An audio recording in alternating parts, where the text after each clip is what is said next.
Hello there, and welcome to City Breaks London, Episode 3, The City.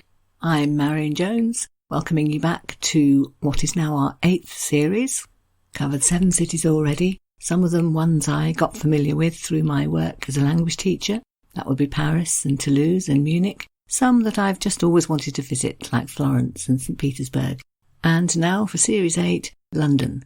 Much closer to home for me.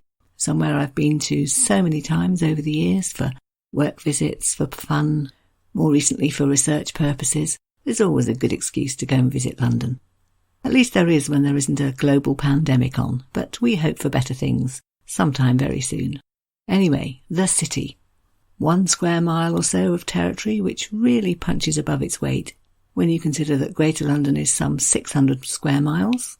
Apologies to listeners in countries where you don't do miles. I'm afraid I'm very British in that respect. But that statistic does show you that it's a tiny, tiny proportion of the whole of London, and yet it's the place where it all began, the part on which so many of the great stories from British history took place, and yet today equally famous for a different reason as one of the world's financial powerhouses. And I'm hoping in today's episode to give some stories illustrating both of those things, and to tempt you into taking some time to visit the city on your next trip to London. There's lots of competition, of course, from all the other wonderful things to see outside the city boundaries, but I do really think that the City of London is the place to start if you're trying to get to know the city, especially through its history, and that a day or two spent there is always going to be a day of interest, of culture, of entertainment. And let me start by saying that whenever you're in the City of London, you will always be able to tell just by looking at the signs which tell you what street you're in, because on every single one in the City of London you will see the same little sign, a silver dragon, that's the symbol of the City of London, and the red cross of St. George and the short sword of St. Paul, combined to make a little sign that says, you are in the City of London. And before you even get there, just by looking at a map, you can begin to get an indication of the history just by looking at the road names. A good number of them, for example, refer to the city gates. They're long gone, but the names are still there. And you will see on your map Aldgate and Bishopsgate and Cripplegate for a start. You'd approach the City of London through Aldgate if you were coming from the east. If you were coming down from Norfolk, then it would be Bishopsgate. Not entirely sure which bishop it's named after, but anyway.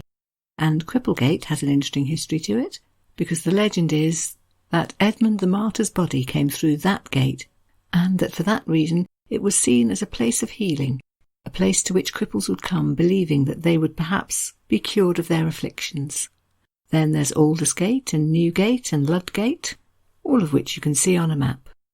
Newgate was actually built after some of the others, dates from the 1100s, and you may know the name, perhaps because you read it in Dickens somewhere, as being linked to a prison. The gates are in some ways rather strangely named because in fact they weren't actually gates, they were in each case substantial buildings, usually straddling the road, so a lookout from which people could keep an eye on who was leaving and arriving in the city, and buildings which later, before they were demolished in the 18th century, were often repurposed. The other rather gory fact that people tend to know about the gates is that they used to be used as places to display the heads or the body parts of people who'd been executed, or hanged, drawn and quartered. It being thought that the spectacle would remind everybody what had happened to those who'd transgressed, and serve as a warning, particularly to anybody thinking of meddling with the established order, and perhaps committing treason. The street names in the City of London are often very interesting, giving an indication of what happened in the streets when they were first built. So there's Bread Street, for example, and the famous Pudding Lane, where the Great Fire of London broke out. Doesn't take much to imagine what happened originally in Poultry Street, or Threadneedle Street, or Ironmonger Lane. Near St. Paul's there's Old Fish Street, and, perhaps not quite so transparent, Friday Street, both of those being a reference to the fact that during Lent and on Fridays generally, no meat would be eaten, but only fish. Some of the road names are a bit harder to decipher. I read, for example, that Cloak Lane, Cloak, was nothing to do with items of clothing. It's a corruption of the word cloaca, a Latin word, the term, in fact, which the Romans used for their sewers. And I also discovered why Hanging Sword Alley was called that. I could have had a guess, but I don't think I'd have got it right. So I read that often shop signs had to be pictorial because not everybody could read, and if you saw the hanging sword picture, you would know that that was probably the house of a fencing master. I found an excellent description of London in the Middle Ages in an essay called Life in the Medieval City by Sue Jackson, part of a collection of a really interesting book called London Stories, written by the guides of the London Walks Company. I do absolutely recommend them, by the way, if you'd like to tour a little bit of London on foot with somebody who knows it really well and has got lots of stories to tell you. Look up London Walks and have a look at their very extensive programme. Anyway, this essay, The Medieval City, has the following description in it, which gives quite a picture of what it would be like to be living in London in those days. Quote, "Huddled together along the narrow streets and alleys of the city were overhanging thatched houses and shops. Down the centre of the stinking, filthy lanes ran gutters overrun with rats, into which everything, including human slops, was thrown. Cats, dogs, hogs and chickens wandered freely, rubbish piled up, and some streets served as open sewers." The city of London in those days was filled mainly with houses, with shops and markets, and with lots of churches. If you're wondering what people did for entertainment, then I can tell you that when I looked that up, I discovered all sorts of things. Smithfield, which in those days was open space, was a place where football was played. Possibly not football we'd actually recognise as such today, but certainly a lot of people running about chasing after a bit of leather. And there were all kinds of other things on the list. Miracle plays, dog fights, tournaments and jousts. And most bizarrely, actually listed under things to do on your day off, was the idea of going to watch an execution. There might be a beheading on Tower Hill, there might be a hanging, drawing and quartering to be held at Smithfield, and for either of those events, people would flock along in large numbers. Perhaps the best known of the large-scale entertainments on offer was the annual 3-day event known as St. Bartholomew's Fair. So St. Bartholomew's Priory was founded in 1123, and it was the friars themselves who came up with the idea of setting up a fair, which gradually grew into becoming London's biggest summer fair, was held every year for over 700 years. It was a cloth fair and attracted merchants from all over Europe. It would be held on or about the 24th of August, because that was the feast of St. Bartholomew, and we know that the entertainments must have been very rowdy and lively, because when it came to 1855, it was decided that really things had gone too far, it was too dangerous, and the fair would have to be closed down.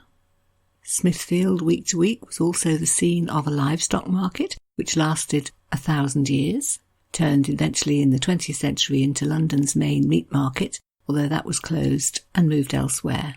But it had been a formal cattle market to which people would bring cattle from all over southern England. It's said that having so many cattle in a confined space in the city made some of them so nervous that they would go stampeding off, even on occasions running into houses or shops. We know that in medieval times the City of London was a centre of trade and bartering and markets, and a reminder of that can be found in some of the road names. Cheap, C-H-E-A-P, was an Anglo-Saxon word for market, and it lives on today in the City of London in the places named Cheapside and East Cheap. Those were two of the main markets in the area, and there's also Cheap Street. Another main feature of life in medieval London was the existence of guilds. Groups of traders or craftsmen would band together with other people from their profession and form a society which had a number of purposes: settling disputes between them, for example, the training of new and younger members, and a general sticking together of a group of like-minded people who all had the same aims. So the very first one that we know about, founded in 1155, was called the Worshipful Company of Weavers.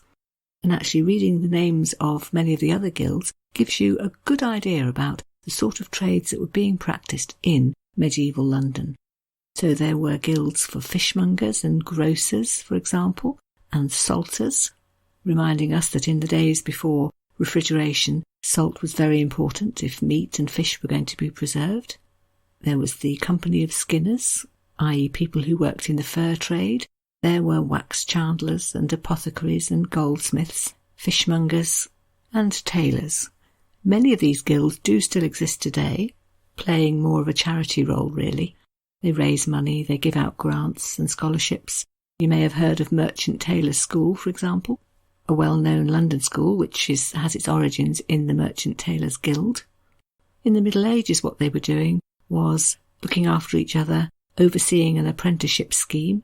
So a master would take on a boy of about 14 for a 7-year apprenticeship.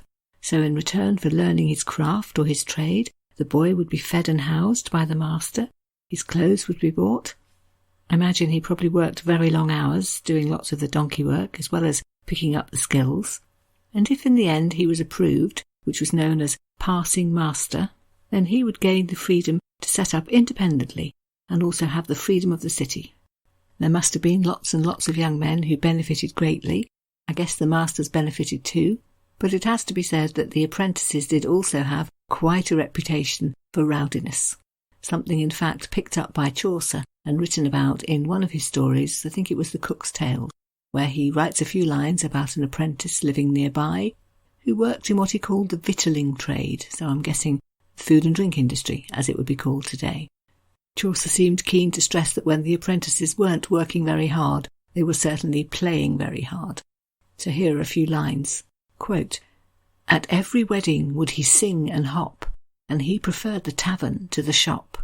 Whenever any pageant, goodbye his profession, he'd leap out of the shop to see the sight, and join the dance, and not come back that night."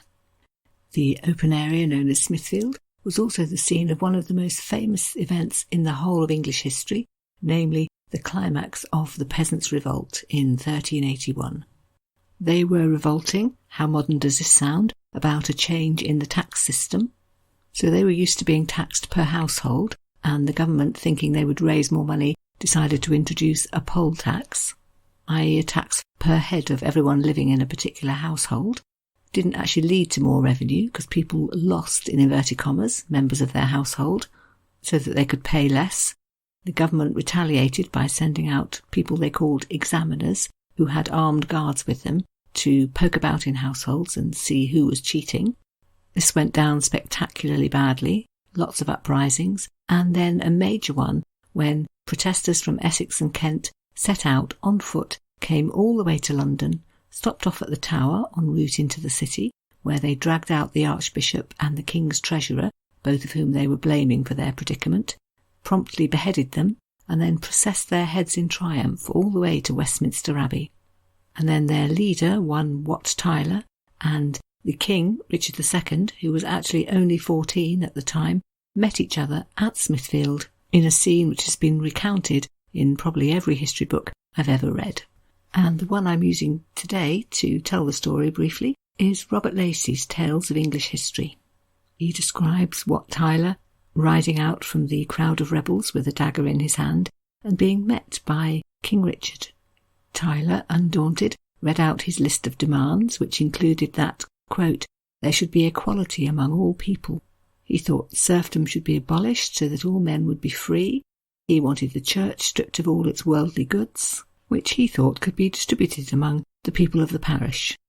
A quite unlikely list of demands, really, just not the way anything worked in the England of the late 14th century, and the description given by Robert Lacey makes it clear that his manners were none too hot either.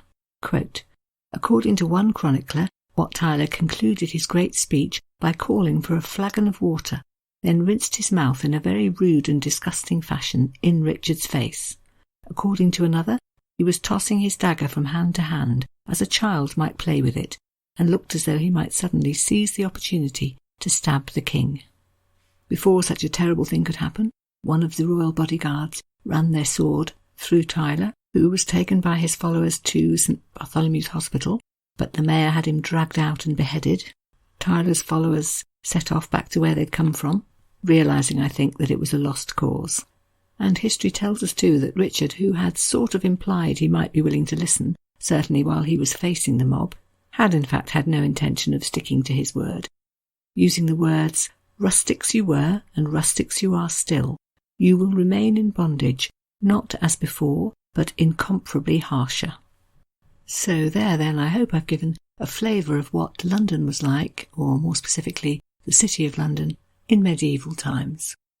So I'd like to leap forward to 2 years, 1665 and 1666, when everything changed, because of two events which everybody will have heard of and which both centred on the City of London, and that would be the Plague, 1665, and the Great Fire of London, the following year. The earliest cases of the disease, which came to be known as the Great Plague, broke out in the spring of 1665, and as the summer got hotter, the death rate began to rise until, in September, the peak, it is said that in 1 week alone, over 7,000 Londoners died, caused by fleas brought into the city on rats. It really was the most ghastly disease. Black patches would appear on the victim's skin, horrible inflamed glands in the groin known as buboes, vomiting, swollen tongue, splitting headaches, a horrible death. And so the most extreme of measures had to be taken as soon as it was suspected. If plague appeared in a household, the house was sealed up, all the family members trapped inside, and everybody else was warned away by the painting of a red cross on the door, along with the words, "Lord, have mercy on us." At night, carts would travel through the streets to the cry, "Bring out your dead," so that they could be put into the cart and taken away and thrown into plague pits. If you want to know more about London in this terrible time, I can recommend the reading A Journal of the Plague Year, written by Daniel Defoe in 1722. In one extract which I read, he describes a man following a cart along to the plague pit, knowing that his wife and several of his children were inside, and watching in agony as their bodies were thrown into the pit. Here's what Defoe writes next. Quote, "I say, no sooner did he see the sight, but he cried out aloud, unable to contain himself. I could not hear what he said, but he went backward 2 or 3 steps and fell down in a swoon. The buriers ran to him and took him up, and in a little while he came to himself, and they led him away to the Pie Tavern, over against the end of Houndsditch, where, it seems, the man was known, and where they took care of him." There are entries too in Samuel Pepys's diary about what London was like in those days. Quite early on April the 30th in fact, he wrote, quote, "Great fears of the sickness here in the city, it being said that 2 or 3 houses are already shut up. God preserve us all." He describes watching corpses being taken off for burial. He recounts that a number of his acquaintances die, including his own physician, and then by the middle of August he's writing up a will, in the hope that, quote, "I shall be in a much better state of soul, I hope, if it should please the Lord to call me away this sickly time." I'm pretty sure we all listened to that with a little bit more insight than we would have had pre-COVID, pre-pandemic. And while I absolutely wouldn't put our experiences in the same bracket, I think we probably do pay a little bit more attention to those words and have just that little bit more understanding than we would have had otherwise. Unfortunately, although we can say that by the following year, 1666, the plague was wearing itself out, the troubles of Restoration Londoners were absolutely by no means over, because what fate had in store for them that year was the Great Fire. It began in a bakery in Pudding Lane. You can still see Pudding Lane today, just a few minutes' walk from St Paul's. And as I think I mentioned in the episode on St Paul's, the fire burned for fully 4 days and nights, and over 13,000 houses were destroyed, along with 44 of the lovely merchant guild houses, which were some of the city's finest buildings. Just to give some idea of the devastation that followed, here's an extract from the Diary of John Evelyn, written on the 4th of September, 1666. Quote, "I went this morning on foot from Whitehall as far as London Bridge, through the late Fleet Street, Ludgate Hill, by St Paul's, Cheapside, Exchange, Bishopsgate, Aldersgate, and out to Moorfields, thence through Cornhill, and, with extraordinary difficulty, clambering over mountains of yet smoking rubbish, and frequently mistaking where I was, the ground under my feet so hot as made me not only sweat, but even burnt the soles of my shoes, and put me all over in sweat." Londoners had torn down some of their houses in a bid to stop the fire's progress. The king himself and his brother had both been out down by the river, throwing buckets of water around and trying to help in the attempt to salvage anything they could. But really, there wasn't that much that anyone could do, and the devastation was massive. As John Evelyn wrote later in the same diary extract, quote, "In 5 or 6 miles traversing about, I did not see one load of timber unconsumed, nor many stones but what were calcined, white as snow, so as the people who now walked about the ruins appeared like men in some dismal desert, or rather in some great city laid waste by an impetuous and cruel enemy, to which was added the stench that came from some poor creatures' bodies, beds, and other combustible goods. And a day or two later, just a very short one-line entry, written on the 7th of September, quote, "I went again to the ruins, for it was now no longer a city." What was, however, incredible was the speed with which London set about organising the recovery. Here's Lisa Picard, author of Restoration England, writing about the massive rebuilding programme which got underway almost immediately, led by and inspired by Christopher Wren. Quote, "In less than 10 years, the financiers, planners, architects, merchants, timber importers, brickmakers, builders, stonemasons, plumbers, carpenters and brickies created a new city. By 1677, they'd even found time to build the monument, as a memorial to what had happened and a celebration that the rebuilding was more or less complete. You can visit the monument today and climb up the, I believe it's 311 steps, to survey all around you the city that had been rebuilt. The new city, which emerged at the end of the 17th century, didn't go back to its old ways. It seemed to emerge from the ashes anew, and began very quickly showing signs of what was going to turn the city into one of the world's major financial centres. For here, inside what we now call the Square Mile, began to emerge some of the financial institutions which were going to make London such a powerhouse in the centuries to come. And bizarrely, right at the heart of this story was something quite unexpected, namely coffee. Someone who'd travelled to the Eastern Mediterranean brought it back, tried it out on a few friends who liked it very much. Coffee houses began to open up, grow in number, and, as well as being places to meet and drink the stuff, they soon turned into places where you could meet and negotiate and do some business. It was as early as the 1680s when one Edward Lloyd opened his coffee house in Great Tower Street, which soon became a place where you would go if you wanted to discuss marine insurance. You may already have recognised the name, because that little coffee shop grew eventually into Lloyd's of London, perhaps the most famous insurance market in the whole world, and certainly one which put London right at the heart of the world insurance market. 10 years or so after that, the Bank of England was established in Threadneedle Street, and by the 19th century, in the reign of Queen Victoria, the Square Mile had become the powerhouse of the British Empire. Whatever you think about that, it remains true that it was here in the City of London that the trade was controlled and the wealth that was generated was managed.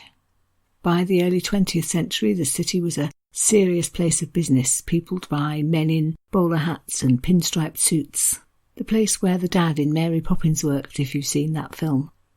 And in the late 20th century, a building bonanza put some very imposing new buildings up around the city, starting perhaps with the Lloyd's building itself, which I've seen described as a futuristic fairy tale castle. Futuristic because it's got its pipes on the outside and its lifts run up and down the outside of the building. Much talked about when it first went up, and in its wake came a whole lot more very modern buildings, which Londoners have a habit of renaming with a touch of irony. Take a guidebook with you and wander around today and you can see the gherkin, the cheese grater, the helter-skelter, and the walkie-talkie. All of them representing a London where you can go from rags to riches, make your fortune, and nowhere is that better encapsulated than in the story of Dick Whittington and his cat. Much embroidered, I think, by the pantomime tradition and fairy stories, but based, nevertheless, on a historical figure, one Richard Whittington, who did indeed come to London and make his fortune. According to the legend, it was in the days of Edward III when Dick, a poor boy from the countryside, came to London, hoping to find the streets paved with gold. He started life in the kitchen of a wealthy merchant, where in desperation, because there were so many mice and rats infesting the place, he bought a cat, which was an excellent mouser, but which he sold so that he could buy some shares in a cargo of merchandise. Things went from bad to worse until Dick decided he'd better leave London, and he was just walking out of the city when he heard the chimes of the bells of Bow Church and fancied that he could hear them saying, "Turn again, Whittington, thrice Lord Mayor of London." So, to cut a long story short, back to London he went. This and that went very well for him. He made a massive fortune, and yes, he ended up being mayor 3 times. There's no doubt that the idea of building up a city where much money could be made was very exciting to many people, including Joseph Addison, the writer who visited the Royal Exchange in 1711 and wrote a piece afterwards for The Spectator, a magazine incidentally still going today, in which he explained what the excitement was.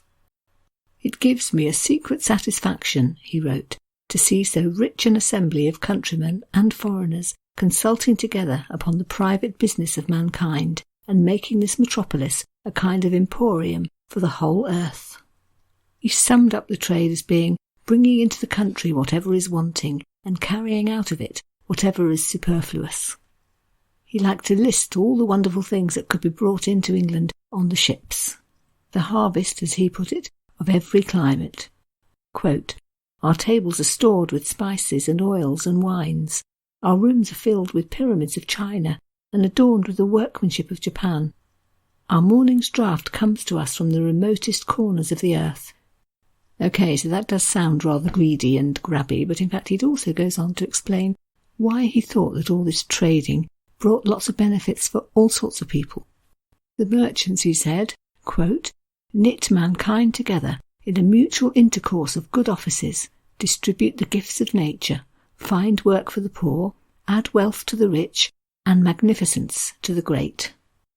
I imagine that when you listen to that, you have, as do I, a few "yes, but what abouts" running round your mind. I'll come on to some of those in a minute, but before I do, here's a less likely person, one Charlotte Bronte, in fact, writing in one of her novels, in Villette to be precise, about the same excitement. Quote, "The city seems so much more in earnest. Its business, its rush, its roar, are such serious things, sights and sounds. The city is getting its living, the West End but enjoying its pleasure. At the West End you may be amused, but in the city you are deeply excited." A later writer, one T.S. Eliot, writing in 1922 in The Wasteland, touched on the idea that perhaps quite a lot was being sacrificed in all this rushing about and making money. He describes the workers pouring into London over the bridge in the morning, determined, yes, to do their best and make lots of money, but actually not really enjoying it. Here are just 2 lines from that poem. Quote, "Sighs, short and infrequent, were exhaled, and each man fixed his eyes upon his feet." If you've crossed one of London's bridges early in the morning, you'll know that it can be a lovely sight, but these poor fellows didn't have time to enjoy it. They were just intent on getting to work before 9 and getting started on the tasks of the day. Someone else who didn't think the city was 100% wonderful was one Victor Rothschild. You probably recognise the surname and know that it's from one of the biggest and most successful banking families ever. He started work in the city in 1931, aged only 21, just after he graduated, because family expectations meant that he was supposed to be a city banker. It wasn't a very auspicious moment. It was a world recession, in fact. So whether that was the reason, or whether it just wasn't for him, I'm not quite sure. But this is what he wrote about it. Quote, "The city seemed moribund, boring, rather painful. I did not like banking, which consists essentially of facilitating the movement of money from point A, where it is, to point B, where it is needed." And then there's what's perhaps the best-known story in connection with how badly wrong things can go in the city, namely that of the South Sea Bubble. The year was 1720. The South Sea Company seemed to be doing extremely well. There was more and more of a rush to buy its shares, prices rocketed, people wouldn't stop investing. A huge panic to buy was generated, and of course, in the end, the bubble burst. Suddenly the stock was worth nothing, and many people, including many of the very wealthiest, fell almost instantly into ruin. Charles Mackay wrote an essay about this with the rather wonderful title of Extraordinary Popular Delusions, and in it he rather succinctly described just one example. One of them, he wrote, who, in the full-blown pride of an ignorant rich man, had said that he would feed his horse upon gold, was reduced almost to bread and water for himself. And he goes on to explain that, quote, the state of matters all over the country was so alarming that George I shortened his intended stay in Hanover and returned in all haste to England. I think it's fair to say that there was panic everywhere, public meetings, Parliament was recalled, people called out for new laws which would allow them to wreak vengeance on the directors of the South Sea Company. Their fraudulent practices, it was said, had brought the nation to the brink of ruin. But Charles Mackay ends his essay by saying that really he thought every gullible person was to blame. Human greed was to blame. And it reads to me like a warning against putting too much faith in the marvellous things that can be created by an institution like the City of London. So this is what he wrote, quote, nobody seemed to imagine that the nation itself was as culpable as the South Sea Company. Nobody blamed the credulity and avarice of the people, the degrading lust of gain, which had swallowed up every nobler quality in the national character, or the infatuation which had made the multitude run their heads with such frantic eagerness into the net held out for them by scheming projectors. These things were never mentioned. And finally, in this rapid rush through the history of the City of London, I must mention the Blitz, an intense bombing campaign which began at about 4 o'clock on the afternoon of September the 7th, 1940. German planes appeared over London. 348 German bombers dropped high explosive bombs, causing fires and devastation. On that one day, 430 people were killed, another 1,600 badly injured, and the day came to be known as Black Saturday. Every night, for 57 more days, the bombers reappeared. It was in fact the Docklands and the East End that took the weight of the bombs, but the City of London wasn't spared either. You might remember from the last episode the description of St. Paul's standing proud and aloft amid the ruins, which had been caused by bombs falling all around it. Public air raid shelters were set up. More than 2 million households were given Anderson shelters, corrugated steel contraptions which you dug into your garden then covered up with dirt, somewhere to hide if the worst should happen. There was a blackout every night for the whole period. No street lights, no car lights, no illuminated signs. Blackout curtains in every house. Air raid sirens setting off every time a warning was needed. Quite a bit of the City of London did survive. A lot more of it was rebuilt afterwards. Something just to bear in mind when you wander around and look at it as it is today. Okay then, and just to finish off the episode, I wanted to give a few pointers to things that you can go and look at today if you decide to walk around the City of London. So many things, so I'm going to have to summarise, but let's start with the churches. 12th century London had 126 parish churches, and today there are still scores of them. Many really architectural jewels that you might head towards because you've read about them, or that you might just pop into because you're passing. I think it's fair to say that whichever one you pop into, you won't be disappointed. Just to give an idea of how important churches have always been in the City of London, here's a quotation from Sue Jackson's essay on life in the medieval city, which comes from the London Stories book. She's writing about the fact that there were so many churches that many of them had similar names, often St. Mary's. And she explains that they often had, quote, distinguishing suffixes. Sometimes this was the name of the church's benefactor, for example, St. Martin Orgar or St. Lawrence Pountney. St. Margaret Patten refers to the raised iron shoes or pattens made in the adjacent lane to protect clothes from the mud, and St. Mary le Bow in Cheapside is named after the arched vaulting in the crypt, and it was the great tenor bell of that church that signalled the 9 o'clock evening curfew when all citizens had to be back within the walls. True citizens of the city were those who lived within the sound of Bow bells. If you're wondering where to start, let me just mention 3 or 4. There's St. Stephen's for a start.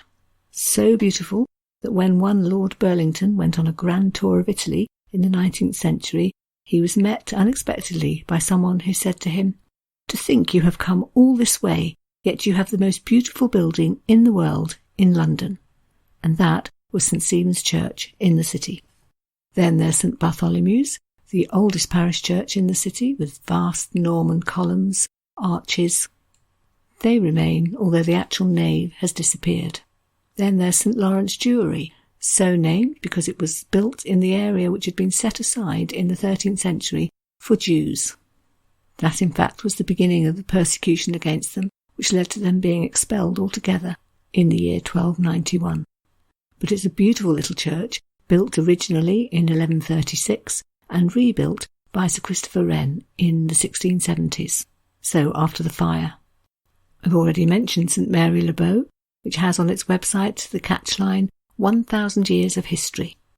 It was first built in the year 1080 under the supervision of William the Conqueror, rebuilt by Christopher Wren after you-know-what, almost completely destroyed again in 1941, and then the fourth version put up finally in 1964. And the last one I'd mention is St Dunstan's in the East. I've seen references to that in quite a lot of the books that I've read, people citing it as one of their favourite spots to just sit and reflect anywhere in the City of London. And it's rather odd because in fact the church itself is virtually no longer there. Originally built in the 12th century, it was destroyed in the Great Fire, destroyed again in the Blitz, and in this case, instead of rebuilding it, it was decided to leave its shell and the space around it just as somewhere to become a public park, somewhere to sit, somewhere quiet and peaceful in the middle of the city. Some of the archways and cloisters are still there, as are some of the trees, which somehow escaped the various disasters and have grown to full maturity. I hope you're picking up the idea that all of the churches are individual, all a little different, many with stories to tell, and definitely worth a visit. And then I'm going to mention 4 City of London institutions which you can visit today. Let's take them in chronological order and start then with the Guildhall, built in 1411. The city's only surviving secular medieval building. It's been the administrative centre, if you will, for the City of London Corporation for over 800 years. It gets its name from the word Geld, which means money, because it was originally the place where taxes were collected. It's still in use for various purposes. For example, every 4th Thursday at 1 o'clock, the Court of Common Council meet there, presided over by the Lord Mayor of London, who still wears his velvet robes and his chain of office. It's used too for grand events. It is, for example, the place where the Booker Prize is awarded every year, and the public are allowed to visit. There are free guided tours every month or so. You can check out when by looking at their website.